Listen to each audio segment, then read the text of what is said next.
433 passé secret. Lumian a écrit avec diligence chaque détail des événements qui s'étaient déroulés à partir du moment où Lumian a mis les pieds au château du Cygne Rouge. Il a condensé les communications, en se concentrant sur les points clés. Il avait la forte impression que le labyrinthe souterrain de la famille Sauron cachait un secret crucial. Craignant de manquer de connaissances et d'écarter les parties problématiques comme d'habitude, oubliant quelque chose par inadvertance, il a décidé de tout mentionner et de permettre à Madame la magicienne de l'évaluer elle-même. Il a fallu à Lumian une demi-heure pour rédiger la lettre. Il a ensuite fermé les rideaux et effectué un rituel, invoquant la poupée messagère. Après près de 20 minutes, le messager revint avec 2 carrés de papier à lettres pliées. Il y a en fait 2 pages. Elle accorde beaucoup d'importance à cela. Lumian réfléchit un moment avant de les dévoiler silencieusement. Gardner Martin a raison. Le soi-disant artisan de la statue de cire et l'araignée noire mutée sont en fait respectivement un sphinx amélioré et une araignée de chasse noire. Ils contiennent les caractéristiques des Beyondés des séquences précédentes.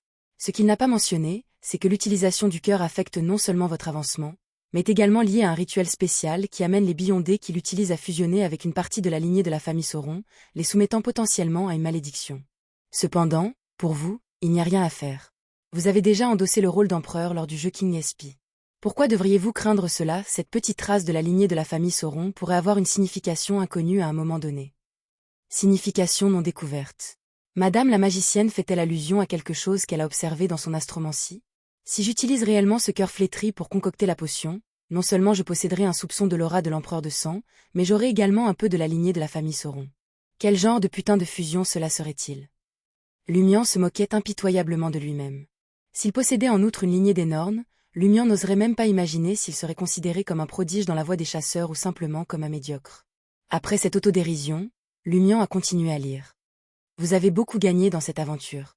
En combinant vos expériences, ce dont vous avez été témoin, ce que vous avez entendu et ce que vous avez rencontré dans les 2 précédents jeux King SP, ma première évaluation est que le redoutable ange Vermonda Champagne Sauron d'il y a 200 ans est toujours vivant.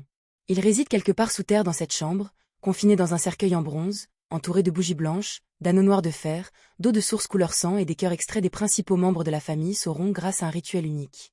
Même l'ensemble du labyrinthe souterrain est lié à de périlleux artefacts scellés, conçus pour limiter au maximum les mouvements de Vermonda Sauron. C'est la première victime de la malédiction de la famille Sauron. Pourquoi a-t-il disparu soudainement? Pourquoi est-il descendu sous terre et pourquoi reste-t-il en vie? Cela a eu un impact profond sur des générations de Red Swan Castle de la famille Sauron, les conduisant au bord de la folie. C'est une question cruciale qui nécessite des éclaircissements supplémentaires. C'est la véritable cause du déclin de la famille Sauron. C'est trop dangereux pour vous. Dans votre séquence, il vous serait extrêmement difficile d'enquêter. Comme vous l'avez constaté, même entendre la voix de Vermonda Sauron provoque une désorientation temporaire, vous laissant dans un état second, et l'artisan de la statue de cire vous reconstruirait. Cela vous empêche de vous approcher du cercueil en bronze et du sceau qui le recouvre. Bien sûr, une fois que vous possédez une trace de la lignée de la famille Sauron et maîtrisez le rituel spécial que Poufé Sauron a subi autrefois, vous pourriez avoir une chance d'entrer dans cette chambre. Mais dans l'ensemble, je vous déconseille de prendre ce risque jusqu'à ce que vous soyez prêt à avancer vers la séquence 4 et à approcher le seuil de la divinité. Si Gardner Martin vous assigne une mission similaire à l'avenir, accomplissez-la simplement de manière superficielle.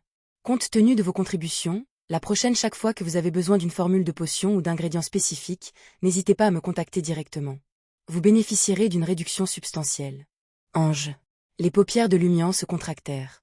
Vermonda, l'ancêtre mystérieux et disparu de la famille Sauron, était en fait un ange redoutable. La voix qui l'avait instantanément privé de conscience et l'avait presque fait s'évanouir appartenait à une véritable créature mythique.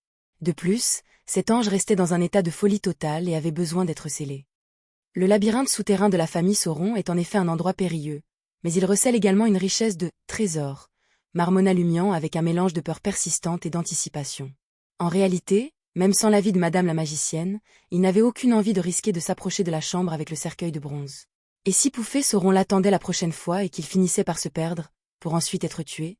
Il est apparu que la mission visant à enquêter sur la cause du déclin de la famille Sauron ne pourrait progresser qu'une fois qu'il serait devenu plus fort. Bien sûr, Gardner Martin pourrait s'en occuper lui-même ou demander l'aide des vice-présidents de l'Ordre de la Croix de Fer et de Sang. Après avoir digéré ces paragraphes, Lumian expira et continua à lire la dernière partie de la lettre. Albus Médicis n'est pas aussi simple qu'il y paraît, pas seulement un membre de l'Ordre de la Croix de Fer et de Sang. Son nom de famille est explicite. Dans les temps anciens, avant que l'empereur de Sang Alista Tudor ne devienne le prêtre rouge, le dieu de la guerre avait un autre nom. Il était l'un des 8 rois des anges qui avaient autrefois servi sous l'ancien dieu solaire, connu sous le nom d'ange rouge ou d'ange de guerre Médicis. L'un de ses devoirs était de veiller et d'instruire Amon. Roi des anges. En quoi diffère-t-il des anges ordinaires? L'impact de l'ancien dieu Soleil sur l'avenir fut profondément significatif. Celui vénéré par l'ordre Aurore, certains des 7 dieux orthodoxes, Amon, et l'ancien dieu de la guerre, Médicis. Lumian réfléchit, réalisant que de nombreux problèmes de l'époque actuelle pourraient remonter à des événements d'il y a 2 à 3 000 ans, liés à la chute de l'ancien dieu du Soleil. Sa curiosité a été piquée et il a lu le reste du contenu avec plus de concentration qu'auparavant. L'ange rouge Médicis, la famille Sauron et le plus ancien ancêtre de la famille Énorne ont tous péri simultanément sous les efforts combinés d'Alista Tudor et des nobles, donnant naissance au prêtre rouge. Cependant, après la disparition de l'empereur de sang, les familles Sauron et Énorne ont récupéré leurs caractéristiques de Beyondé. Un roi des anges ne rencontre pas sa fin si facilement. Pour une raison quelconque, l'ange rouge, Sauron et Énorne ont fusionné en un puissant esprit maléfique, une fusion de malveillance. Il y a quelques années à peine, cet esprit maléfique a trouvé le moyen de s'affranchir des limites géographiques et de disparaître sans laisser de traces de son lieu d'origine. L'ange rouge Médicis a laissé derrière lui de nombreux descendants et a établi une lignée angélique secrète, dont beaucoup résidant dans le port de Bansi. Oui, le même port de Bansi que j'ai mentionné plus tôt, qui a été grandement corrompu et directement anéanti par l'église des tempêtes.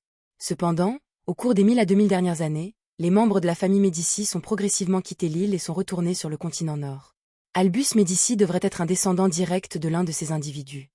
Il est raisonnable de soupçonner qu'Albus a peut-être déjà croisé la route de cet esprit maléfique. Supprimer la malédiction de la famille Sauron pourrait faire partie du programme de l'esprit Évuk, et la partie liée à l'ange rouge Médicis désire probablement les biens thésaurisés de la famille Sauron. Il cherche également à découvrir ce qu'a vécu Vermonda Sauron.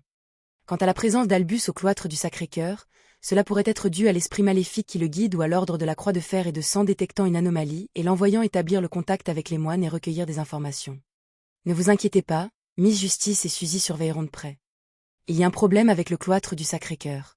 Lumian n'avait pas prévu de problème avec le plus grand cloître de l'église du Soleil éternel à Trèves, mais les paroles de Madame la magicienne avaient sans aucun doute mis en évidence cette situation. Auparavant, lorsqu'il avait spéculé sur le but d'Albus au cloître du Sacré-Cœur, il s'était engagé dans une analyse approfondie, mais il n'avait pas envisagé un problème avec le cloître lui-même. Il avait simplement supposé que Gardner Martin cherchait à comprendre certaines choses et à évaluer les inclinations et les attitudes des diverses factions de l'église du Soleil flamboyant éternel. Combiné avec la déclaration de Madame la magicienne selon laquelle quelqu'un du Tarot Club surveillait une piste potentielle, Lumian soupçonnait maintenant que le problème avec le cloître du Sacré-Cœur pourrait être lié au culte d'un dieu maléfique. Une crise importante se prépare. Le sentiment d'urgence de Lumian s'est accru. À la fin de la lettre, Madame la magicienne écrit. Peut-être que la capacité de Gardner Martin à voir quelque chose dans le labyrinthe souterrain est liée à son exposition à la corruption aux 13 avenues du marché. Cela pourrait aussi être dû à l'objet introduit clandestinement Viara. Je ne sais pas ce que c'est exactement. Consommez la potion bientôt et passez à la séquence 6. Si la catastrophe est évitée sans succès. À l'avenir, téléportez-vous hors de Trèves avec le 2 de coupe et vos amis, ou cherchez refuge dans la cathédrale de Monsieur Fou. Lumian lut la réponse et la contempla un instant, la regardant silencieusement se consumer par les flammes cramoisies. 3 rue des Blouses Blanches, appartement 601. Franca, vêtue d'une chemise en coton et d'un pantalon de couleur claire, parut surprise lorsqu'elle aperçut Lumian devant la porte. Le banquet de Pouffet Sauron ne vient-il pas de commencer? Pourquoi est-il revenu si soudainement?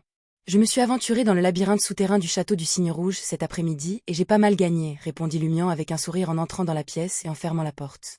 J'ai besoin de votre aide maintenant. Qu'avez-vous gagné? Et comment puis-je aider? Demanda Franca, un mélange de curiosité et de confusion dans son expression. Lumian a choisi de répondre à cette dernière question. Aidez-moi à tenir quelque chose. Si quelque chose ne va pas après avoir consommé la potion, ouvrez-la immédiatement. Consommer la potion? Franca fut surprise. As-tu fini de digérer ta potion pyromaniaque? La digestion est terminée, affirma Lumian avec un sourire. Franca a instinctivement demandé. Avez-vous rassemblé tous les ingrédients de votre potion de conspirateur? Oui, répondit Lumian avec un sourire. Franca ne put s'empêcher de marmonner. Tu n'es sorti que depuis un après-midi, mais j'ai l'impression que tu es parti depuis 2 ou 3 semaines. Non seulement la potion pyromane avait été entièrement digérée, mais il avait également acquis la plupart des ingrédients pour la potion suivante. Lumian a fait preuve d'une sincérité inhabituelle en expliquant « Tout cela est grâce à la nature, non, grâce à Pouffet Sauron.